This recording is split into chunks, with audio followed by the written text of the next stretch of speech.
मैं प्रवेश सैनी बाय पीके math study channel में आप सभी का स्वागत करता हूं। हम अब चलते हैं सीधा सवाल पर।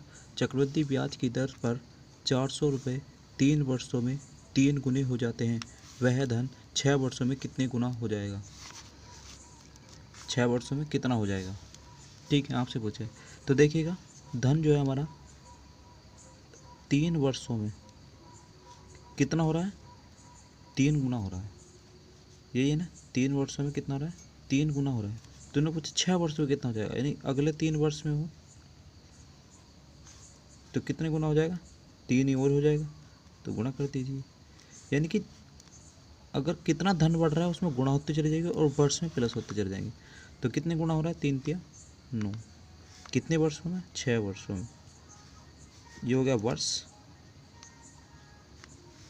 और ये हो गया गुण, यानी कि 9 गुना हो जाएगा 6 वर्षों में। तो धन कितना था हमारा? 400 रुपये, यानी कि तो 400 इंटू 9 तो कितना होगा? 3600 रुपये हो जाएगा। ठीक, अगला सवाल। कोई धन चक्रवृद्धि ब्याज की दर से 6 वर्ष में दोगुना हो जाता है, उसी ब्याज की दर से वह धनराशि अपने से 16 गुना कितने समय में हो जाएगी? इसमें आपसे कितने समय पूछ लिया, उसमें आपसे गुना पूछा था, इसमें आपसे समय पूछ लिया। तो देखिए, कोई धनराशि 6 वर्ष में दुगनी हो रही है, तो क्या बता रहा? 16 गुना, यानी कि 2 कितना हो गया? 4 दूनी 8 दूनी 16 गुना हो रहा है ना। अब ये आपसे पूछा है। तो 2 वर्ष 6 वर्ष फिर 6 वर्ष फिर 6 वर्ष प्लस करते चल जाएगा, फिर 6 वर्ष कितना होगा? 6 6 12 6 18 और 6 24 24 वर्ष में 16 गुना हो जाएगी। ठीक है, पहले 2 गुना 6 वर्ष में, फिर आगे 2 गुना 6 वर्ष में, फिर 2 गुना 6 वर्ष में, 6 वर्ष में। तो 2 दूनी 4 दूनी 8 दूनी 16 गुना। यहाँ से पूछे 16 गुना कितने वर्ष में हो जाएगी? 24 वर्ष में।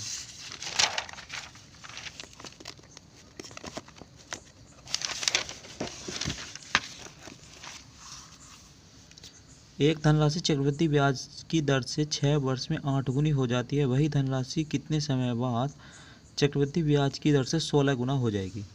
ठीक है, 6 वर्ष में ये वर्ष है, कितने गुना हो जाती है?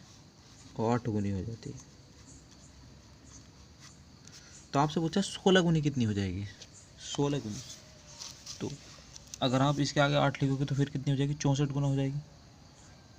ठीक है, क्योंकि अनुपात समान अनुपात में बढ़ानी है, 2 तो फिर 2, यानी कि उतनी ही गुना बढ़ती चली जाएगी। तो क्या नाम इसका तोड़ लें, यानी कि 2 वर्ष में तोड़ लें हम इसको, तो 2 वर्ष में कितनी हो जाएगी? 2 गुनी। 2 वर्ष में 2 गुनी हो जाएगी, फिर अगले 2 वर्ष में कितनी हो जाएगी? फिर 2 गुनी हो जाएगी, फिर 2 गुनी हो जाएगी, यानी कि 2 दूनी 4 दूनी 8। पहले 2 वर्ष में 2 गुनी, फिर अगले 2 वर्ष में 2 गुनी, फिर उससे अगले 2 वर्ष में 2 गुनी। तो कितनी? 8 गुनी हो रही है। कितने वर्ष में हो रही है? 6 वर्ष में हो रही है। सही आता है। तो कितनी करनी है? मैं 16 गुना करनी है। 2 दूनी 4 दूनी 8 दूनी 16। ये भी कितने वर्ष में हो जाएगी? अगले 2 वर्ष में, यानी कि 16 गुनी होगी। तो कितने वर्ष में हो रही? 2 2 4 2 6 और 2 8। तो कितना आ रहा है इसका आंसर? 8 वर्ष में। 8 वर्ष में 16 गुनी हो जाएगी। 2 दूनी 4 दूनी 8 दूनी 16।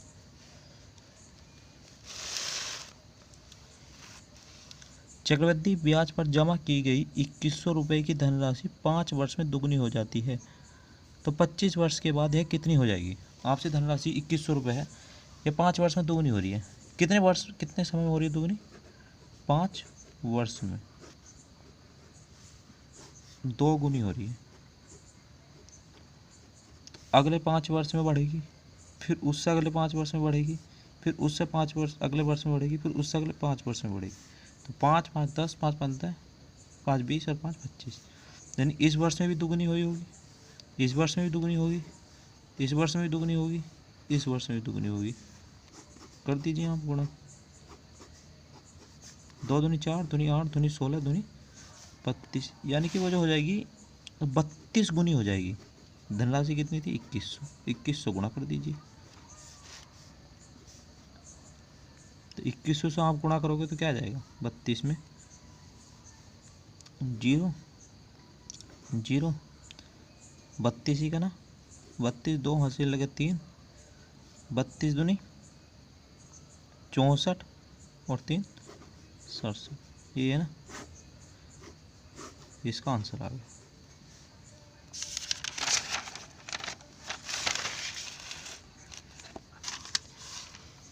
अगला सवाल है, कोई धन चक्रवृद्धि ब्याज की दर से 4 वर्ष में तिगुना हो जाता है, उसी दर से वह 27 गुना कब हो जाएगा? ऑप्शन ए ऑप्शन 16 वर्ष, बी ऑप्शन 8 वर्ष, सी ऑप्शन 9.5 वर्ष और डी ऑप्शन 12 वर्ष। इसका आंसर आप मुझे कमेंट बॉक्स में दें।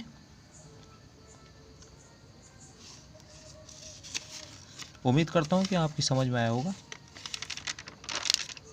देखिएगा, मैंने अपनी तरफ से पूरी कोशिश करी आपको बताने की किस तरीके से करते हैं। मैं पहले ही बता चुका था आपको कि क्या है कि जो वर्ष होते हैं वे तो आप प्लस में बढ़ाते चले जाइए, यानी कि अगर पहले 2 वर्ष में दुगनी हुई है तो अगले 2 वर्ष में फिर अगले उससे 2 गुनी हो जाएगी, फिर उससे अगले वर्ष में 2 गुनी हो जाएगी, यानी कि जितने गुना बढ़ती चली जा रही है उसमें तो आपको गुणा करनी है और वर्ष में आपको प्लस करना है। ठीक है, और जो मैंने आपको सवाल दिया है आप इसका जवाब मुझे कमेंट बॉक्स में दें। Thank you, good night.